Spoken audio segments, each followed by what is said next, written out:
Hello students, good morning. आज हम लोग अपनी इंटर की मैथ की क्लास में प्रश्नावली 1I इसे स्टार्ट करेंगे। लास्ट वीडियो में हम लोगों ने एकैकी आच्छादक बहुवेग अंतरक्षेपी फलनों पर चर्चा की थी। आज हम लोग प्रश्नावली 1I प्रारंभ करेंगे। अब देखिए, प्रश्नावली 1I में जो पहला सवाल आपको दिया हुआ है और पहले सवाल में आपसे कह रहा है कि एक समुच्चय आपको यश दिया हुआ है, तो ज्ञात करना निम्नलिखित समुच्चय यश के विभाग समुच्चय हैं या नहीं। तो यहां सबसे पहला काम हम लोगों को विभाग समुच्चय के बारे में भी समझ लेना है कि विभाग समुच्चय क्या होता है।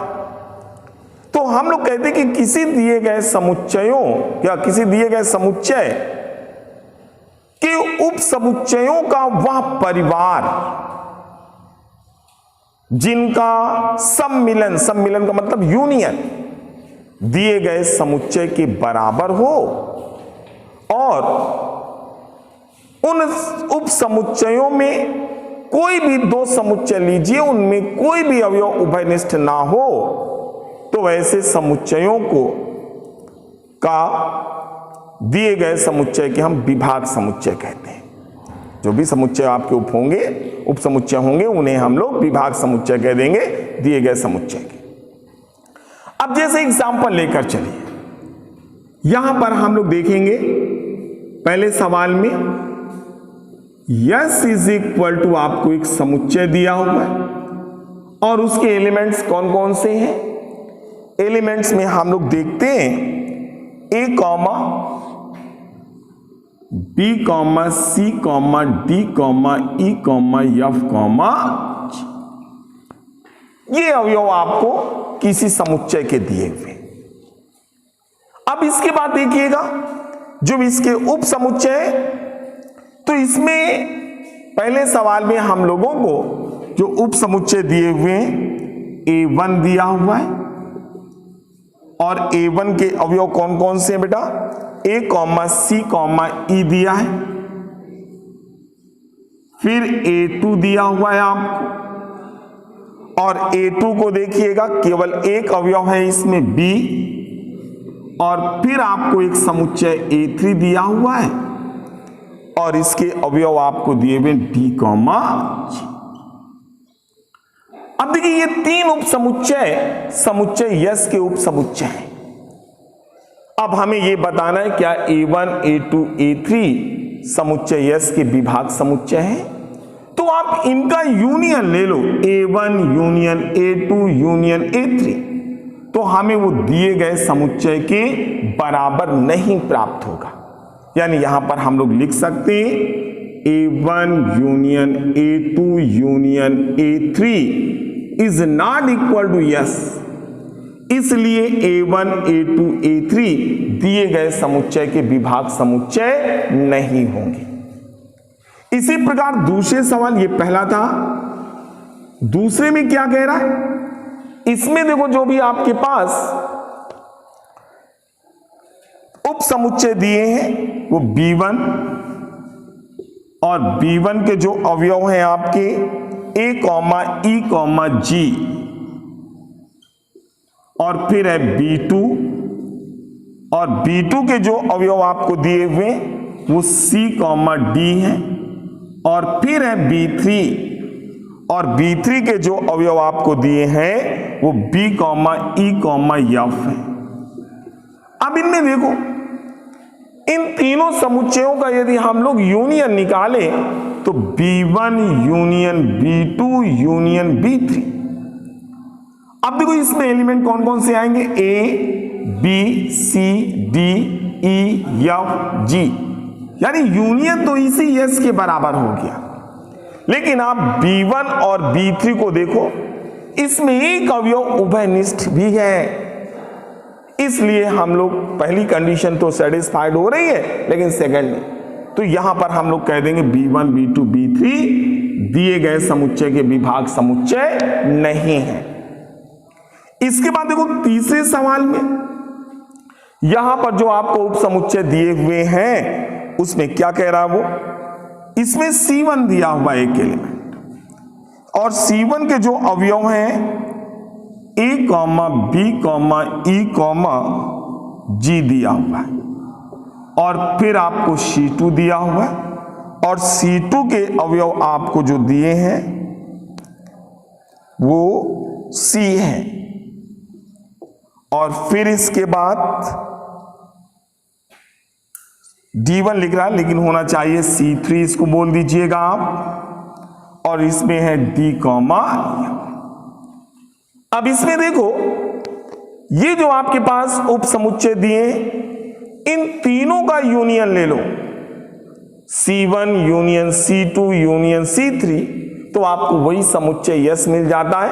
और कोई भी दो आप समुच्चय लीजिए उनमें कोई भी अवयव उभयनिष्ठ नहीं है, इसलिए C1 C2 C3 समुच्चय यस के क्या कहलाएंगे, विभाग समुच्चय।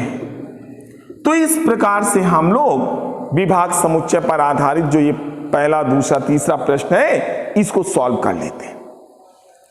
अब इसके बाद देखिएगा हम लोग चौथे सवाल को देखते हैं और चौथे सवाल में देखिएगा क्या कह रहा है आपसे।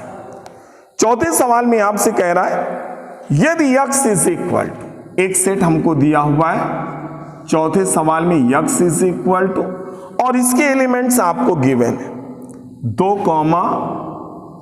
3, 4, 5 और फिर y सेट दिया हुआ है y is equal to x, y, z और फिर इसके बाद हमको यहां पर दिया हुआ है 2, ये रिलेटेड है x से y से,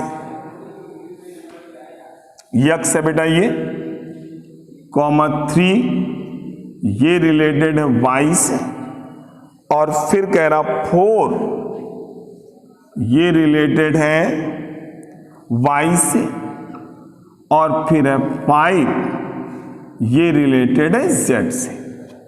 और आपसे कह रहा है कि दिखाओ यह बहुवेग आच्छादक फलन है। अब देखो इस फलन को आप और सिस्टमैटिक ढंग से लिख लीजिए, f is equal to 2, x, 3, y, 4, y, 5, z। अब इस फलन को आप देखिए, तो इस फलन को यदि आप आरेख से भी रिप्रेजेंट करना चाहते हो तो सेट x दिखा दो और सेट y दिखा दो। तो सेट x के एलिमेंट्स 2, 3, 4, 5 यहां x, y, z। 2 किससे संबंधित है, x से। 3 किससे संबंधित है, y से। 4 किससे संबंधित है, y से और 5 किससे संबंधित है, z से। तो आप देखिएगा आपको दिख रहा है समुच्चय x के 2 अवयव 3 और 4 समुच्चय y के एक ही अवयव से संबंधित हैं, अर्थात हम लोग कह देंगे ये फलन एकाएकी नहीं है। अब जब ये फलन आपका एकाएकी नहीं होगा तो बहुवेग तो होगा। यहां पर लिख देंगे आप, स्पष्ट है कि समुच्चय x के 2 अवयव कौन कौन से, 3, 4 समुच्चय y के एक ही अवयव से संबंधित हैं, इसलिए फलन बहुएक होगा। क्लियर हो गया। अब आच्छादक पर जब चर्चा करते हैं तो फलन डिफाइन हो रहा है f such that x to y. तो इसमें फलन का जो सह प्रांत है, सह प्रांत हमको सेट वाई दिया हुआ है और वाई के एलिमेंट्स आप लिख सकते हो x comma y comma z. अब देखिएगा फलन जब आप देखते हो तो यहां से फलन का परिसर निकलेगा, तो फलन का परिसर क्या आ जाएगा, फलन का परिसर और इसके एलिमेंट्स भी x comma y comma z आ जाएंगे। तो हम लोग लिखेंगे फलन का सह प्रांत इज इक्वल टू फलन का परिसर, दोनों आपस में बराबर है, अतः फलन आच्छादक होगा। तो इस प्रकार से जो हमारे पास सवाल है, हम लोग फलन ये सिद्ध कर देंगे कि ये बहुवेग होगा और साथ साथ आच्छादक भी होगा। तो इस प्रकार से हम लोगों ने अपनी प्रश्नावली का ये सवाल नंबर 4 देखा है। अब इसके बाद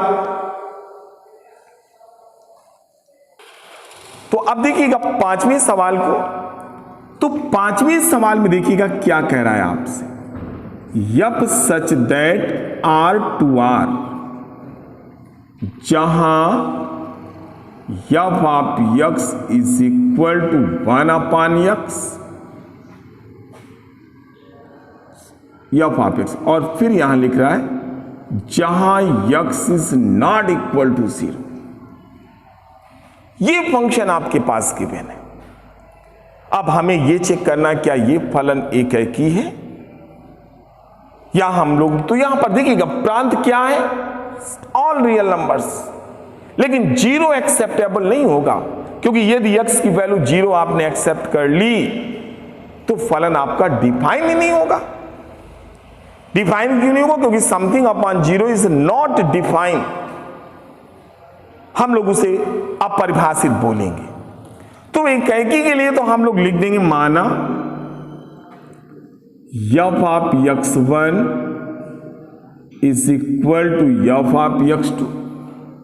अब यहां से हो जाएगा 1 upon x1 is equal to 1 upon x2, cross multiply करवा दो तो x1 is equal to x2 मिल जाएगा, यानी फलन यफ ऑफ x एक की है, 1 तो हो गया। अब बात करते हैं आच्छादक यानी सर्जेक्टिविटी के बारे में। तो इसमें जरा फलन को आप देखो, तो यहां से हम लोग लिख देंगे माना f of x is equal to y. तो ये फलन क्या मिला, y is equal to 1 upon x आ जाएगा, इंप्लाइज x की वैल्यू निकालोगे तो 1 अपॉन y। अब देखिए y की वैल्यू सारी एक्सेप्टेबल है, परंतु y आपका 0 नहीं हो सकता।